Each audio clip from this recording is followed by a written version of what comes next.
Et bonjour à tous, alors aujourd'hui on se retrouve dans une nouvelle vidéo, on va voir un petit peu comment j'entretiens mes imprimantes 3D. Ce ne sera pas forcément la meilleure méthode et justement n'hésitez pas dans les commentaires si vous voyez des choses que j'ai oublié de faire ou voilà, voir d'autres choses à améliorer. Donc pourquoi? Tout simplement parce que voilà, mes deux imprimantes, donc que ce soit la Ender 3 ou l'Alpha Wise, au jour d'aujourd'hui maintenant je m'en sers professionnellement. Je fais des pièces en série en fait et elles tournent à longueur de journée. Ce qui fait que je m'en occupe pas vraiment en fait. J'ai tendance à arriver le matin, les allumer, les laisser tourner et voilà. Là, ça commence à faire maintenant, on va dire, 3 4 mois que franchement, je n'ai rien fait dessus. Je les fais tourner, je change les bobines de filament quand il y a besoin de changer. Et point. Je fais rien de plus, un petit nettoyage du plateau de temps en temps. Mais donc voilà. C'est pour ça que là, je vais aujourd'hui, elle tourne pas, j'ai un petit peu d'avance dans mes pièces. Je vais en profiter pour leur faire un petit check-up complet, surtout de la Ender, parce que l'Alpha Wise elle est plus ou moins récente. La Ender, elle par contre, ça fait, je vous dis, ça fait plusieurs mois que je n'ai strictement rien vérifié. Donc je vais pas le faire vraiment l'entretien avec vous, je vais vous montrer par contre tous les points que je regarde. La première chose, je fais un tour complet de tous les connecteurs, voir si rien ne s'est débranché ou n'est mal branché. À savoir que, voilà, moi je n'ai plus cette fiche-là. J'ai mis tout simplement des dominos, mais si vous avez cette fiche-là, vérifiez qu'elle n'est pas noircie ou autre, ça peut être la maladie sur certains enders. Donc voilà, je fais un petit tour complet de tous les connecteurs. Une fois que j'ai fait ça, on va dire un petit nettoyage global, surtout la ventilation. Donc ici, vous avez juste deux vis à défaire et vous accédez au ventilo. Donc ça, pareil, un petit dépoussiérage. J'en profite pour voir si tout va bien au niveau de la buse, du refroidisseur, tout ça. Une fois que j'ai fait ça, ça va être principalement de la vérification de réglage et un petit peu d'entretien. Ça va être la vis sans fin qui est derrière en fait, qui elle, donc qui est pour l'axe des Z, que je vais graisser un tout petit peu. Après, j'ai tendance à pas mettre beaucoup de graisse parce que j'ai pas vraiment de soucis avec, donc je la graisse très peu. Ensuite, vérifier l'extrudeur ici. Donc dans l'extrudeur, il n'y a pas grand chose à vérifier, c'est surtout ici la petite roue crantée que vous avez en fait qui entraîne le fil. Voir si elle s'est pas trop creusée, parce qu'avec le temps, ça m'était déjà arrivé qu'elle se creuse et du coup on tombe en sous-extrusion. Donc vérification de cette petite roue crantée. Si elle est creusée, moi ce que je fais, j'arrive à lui, on va dire, à leur faire 3 durées de vie. C'est-à-dire qu'en fait, je les règle au centre. Une fois qu'elle est usée au centre, je la monte, j'utilise la partie basse et ensuite je la descends, j'utilise la partie haute. Jusqu'à qu'elle soit entièrement bouffée, je la change. Bon, il faut savoir qu'il faut quand même, vous allez passer quelques kilos de PLA avant d'avoir des soucis à ce niveau-là. Une fois que j'ai fait ça, ce que je vais regarder, c'est toutes mes roulettes que j'ai ici et sur le plateau. Déjà, dans un premier temps, je vais vérifier que j'ai pas d'accroche. Il faut que quand je bouge ici, ce soit parfaitement fluide. Si vous sentez qu'il y a des petits points durs, qu'à certains moments ça vous fait comme un cran, c'est qu'il faudra revoir les réglages. Bon, moi ici, j'ai pas de souci à ce niveau-là. Ici, il n'y a pas de problème non plus. Et après, si vous voulez vérifier là, soit vous enlevez l'axe, soit, soit vous la faites monter, vous voyez si tout se passe bien. Bon, c'est là encore, l'axe des Z, c'est pas le plus méchant. Enfin, du moins, moi, j'ai pas eu de soucis. Au pire des cas, vous regardez ici qui est un bon serrage. Donc là, vous voyez, c'est en même tendance à être un peu trop. J'ai beaucoup de mal à tourner. Je vais peut-être desserrer un tout petit peu. Parce que là, c'est ouais, un petit peu trop serré à mon goût. Ce qu'on va vérifier aussi, c'est les tensions des courroies. Donc là, par exemple, celle-ci, ben, ouais, ça va à peu près. Peut-être lui remettre un petit coup. Celle-ci, par contre, il faut que je la retende. Elle est, vous voyez, elle est assez détendue. Hein. Je peux presque la sortir comme ça. Donc celle-là, il faut que je la retende.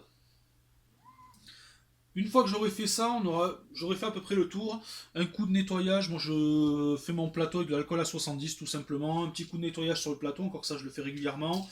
Je vais faire re-régler la hauteur du plateau. Je vais en profiter pour recalibrer. Et plus ou moins, pour moi, je pense que c'est à peu près tout. Si un nettoyage de bus, encore que les bus, c'est peut-être le. J'essaie de les entretenir un petit peu, mais soit un nettoyage de bus, soit tout simplement un changement. Je pense même que celle-ci, ça serait peut-être judicieux de changer la buse, parce que ça fait un bon moment que je ne l'ai pas fait. Donc voilà, donc pour résumer, un nettoyage complet, ventilation, nettoyage physique de l'imprimante, vérification des connecteurs, voir si rien ne s'est débranché, voir si aucun fil n'est abîmé ou autre. Ensuite, vérification, donc enfin graissage de la vis de l'axe des Z, vérification de l'extrudeur, euh, vérification donc des petites roues ici pour le déplacement, et donc du jeu au point dur, hein. Quand je disais il ne faut pas qu'il y ait de point dur, mais il ne faut pas qu'il y ait de jeu comme ça non plus, hein. Vous voyez là par exemple, ici il n'y a pas de problème, il n'y a strictement aucun jeu. Ici c'est pareil, vous testez de haut en bas, vous voyez ici j'ai pas de jeu. Et donc l'extension de courroie et la partie voilà extrusion ou changement de la buse. Voilà à peu près pour moi ce que je juge suffisant à faire de temps en temps. Après tout dépend comment vous faites tourner votre imprimante, mais moi comme je vous dis, cette imprimante elle tourne on va dire en moyenne 5 à 6 jours, 5 à 6 jours par semaine et une moyenne de 8 heures par jour. Donc elle tourne quand même pas mal. À savoir qu'à ce jour, franchement, que ce soit. Alors l'Alpha Wise, j'y reviendrai dessus, j'ai eu quand même pas mal de soucis avec. Aujourd'hui c'est réglé, elle tourne parfaitement, il y a plus de problème, mais j'ai dû changer tout le bloc en fait, tout le bloc extrudeur. Pas extrudeur, tout le bloc de la buse. Tout simplement parce que je trouve qu'elle était mal foutue. En fait, le heat block qui vient sur donc le refroidisseur, il est pris que sur une tige centrale, ce qui fait que quand je serrais, ça serrait mal, jusqu'au jour où ben, tout s'est bouché dedans. J'ai fini par le virer, et en fait j'ai tout simplement acheté le même que sur la Ender 3, donc qui tient en plus de la vis centrale avec deux vis, et depuis, plus aucun problème, mais c'est vrai qu'elle m'a posé quelques soucis. La Ender, elle, par contre, depuis que je l'ai, j'avais fait des modifs, je vous avais fait les vidéos, les modifs que vous voyez actuellement dessus, depuis j'ai strictement rien touché.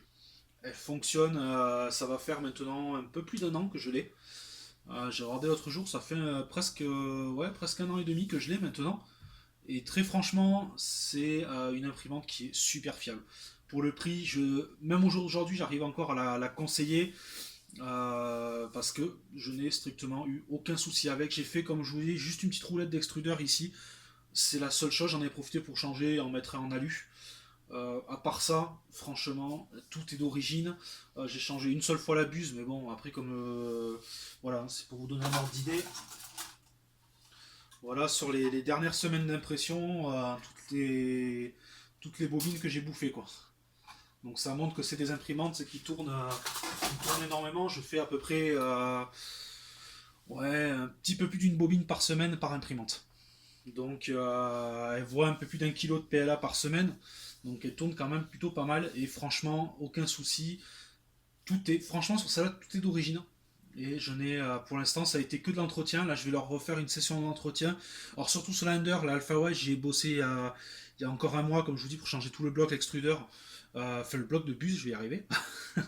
Et donc, celle-là, je pense qu'il n'y a pas grand-chose à voir dessus. Mais l'Under, ouais, elle mérite. Encore que là, pour l'instant, elle fonctionne très bien. Mais bon, je préfère lui faire un petit entretien avant d'arriver à une casse ou à un problème. Et puis bon, ça lui fera pas de mal. Voilà un petit peu pour tout ça.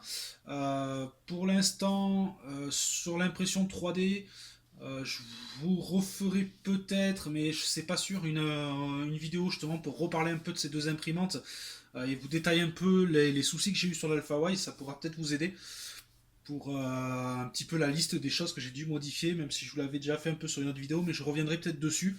Mais ça sera, je pense, pour le début d'année. Je pense que celle-ci va être on va dire la dernière vidéo de l'année. Donc sur ce, si je fais pas de nouvelles vidéos, je vous souhaite de bonnes fêtes et on se retrouve l'année prochaine. Allez, ciao ciao.